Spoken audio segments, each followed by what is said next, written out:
Beaucoup de Français, d'abord, savent faire la différence entre une vraie affaire et une fausse affaire. Voilà. N'en déplaise aux journalistes, ça a l'air de les agacer, mais c'est la réalité. Bon. Et ils voient bien, en revanche, que la campagne présidentielle est percutée par cette volonté de l'instrumentaliser. Et il commence même à se poser la question de savoir s'il n'y aurait pas, encore une fois, de la part du pouvoir politique, associé à un certain nombre de médias qui appartiennent à des soutiens de M. Macron, comme votre antenne d'ailleurs, comme RMC, comme Libération, qui appartiennent... Il n'y a aucun soutien exprimé clairement à aucun candidat à l'élection présidentielle. Bien sûr que oui. Enfin, écoutez, quels sont les faits qui vous permettent de l'affirmer? Je vais vous le dire. Monsieur Bernard Mourad, qui était le patron de la branche média d'Altis, qui a racheté SFR grâce à M. Macron. Eh bien, M. Bernard Mourad a quitté son poste pour pouvoir aller conseiller M. Macron. Donc tout le monde sait que les médias de M. Drahi, dont vous participez, BFM TV, soutiennent M. Macron d'une manière éhontée. Alors, et je voudrais juste par souci de clarification, justement les chiffres, allons-y sur les chiffres. Allons-y, oui. Un décompte du temps de parole sur notre antenne. Oui, je le laisse sous mes yeux. Alors voyons voir si nous avons le même, puisqu'au début mars, donc le 2 mars, avant votre participation à cette émission, qui va donc augmenter votre temps de parole et celui du Front National, Marine Le Pen, c'est François Fillon qui est en tête du temps de parole, avec un peu moins de 26%, puis Benoît Hamon, puis Emmanuel Macron, un peu moins de 19%, et vous, à 17,5%, vous allez donc largement le rejoindre, voilà, voire le dépasser. J'ai pas les mêmes, vous voyez, parce qu'en temps d'antenne... C'est le décompte du CSA. En temps d'antenne, du 1er au 26 février 2017, c'est intéressant, parce que M. Macron n'avait même pas encore présenter son programme.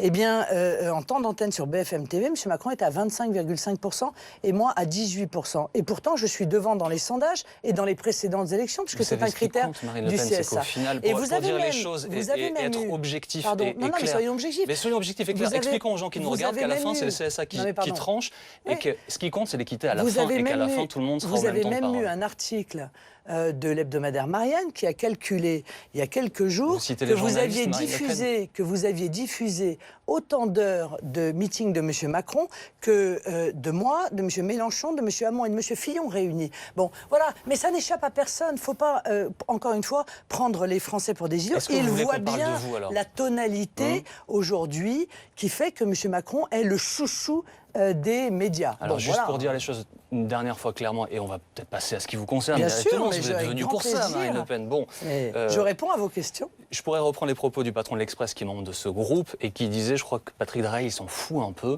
Je pourrais dire la même chose, sauf que Patrick Drahi, je ne l'ai jamais vu dans cette rédaction et que cette rédaction travaille de façon complètement indépendante. Mais il s'en fout pas du tout, M. Drahi, puisque je vous rappelle, il s'en fout pas du tout, M. Drahi, puisque M. Montebourg, lorsqu'il était ministre de l'économie, avait refusé que M. Drahi rachète SFR, pour toute une série de bonnes raisons d'ailleurs. Le jour où M. Montebourg a quitté son poste et où M. Macron a été nommé à sa place ministre de l'économie, en quelques jours, M. Drahi a pu obtenir ce qu'il souhaitait, c'est-à-dire de racheter SFR. Et bien sûr qu'il y a un soupçon de renvoi d'ascenseur, évidemment qu'il y a un soupçon de conflit d'intérêts. Quand avez-vous fait votre premier meeting d'entrée en campagne? Ça pose un énorme problème. Quand avez-vous fait votre meeting d'entrée en campagne? Quand est-ce que c'était votre premier meeting d'entrée en campagne, s'il vous plaît? Début février. Il a été diffusé sur notre antenne. Du premier, manquerait plus que ça quand même. Enfin, pardon. Il faut bien qu'il y ait quelques heures. Il faut bien qu'il y ait quand même. Aujourd'hui, et un dernier mot parce qu'il faut être. Non, quand il faut être objectif, il faut l'être complètement. C'est normal. Oui, mais je sais que ça vous gêne, monsieur. Je ne suis gêné en rien. Je sais que BFM est gêné par ce conflit d'intérêts, mais il existe. Je vous invitais pour et moi, je suis obligé d'en parler parce que c'est mon rôle de dire aux Français ce qui se passe, ce qui se trame derrière ces jolis rideaux.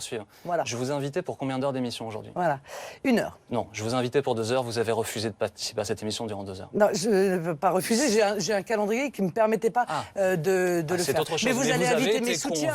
Vous avez été convié durant 2 heures. Alors c'est bien qu'on parle de ça, parce que comme ça, ceux qui nous écoutent savent que le CSA calcule le candidat et ses soutiens. Donc il n'y a pas d'excuse à avoir en disant le candidat n'est pas libre. C'est pas grave, vous pouvez parfaitement inviter les soutiens du candidat. Rien n'empêche de respecter les règles du CSA. Ce que je trouve un peu triste, malheureusement, vous avez 3 heures de retard d'ailleurs. C'est que nous ayons passé autant de temps à ne pas parler de vos propositions. Mais c'est vous qui m'avez. Allez, on va y venir si vous voulez bien. C'est vous qui m'avez interrogé. Vous voulez bien? Mais c'est intéressant, vous savez, pour les Français, de savoir encore une fois ce qui se cache derrière le rideau, ce qui se trame, quelles sont les relations qui existent entre les grands patrons de presse, les candidats à la présidentielle, en tout cas certains. C'est très intéressant pour eux parce que c'est révélateur, encore une fois, de l'état de notre démocratie.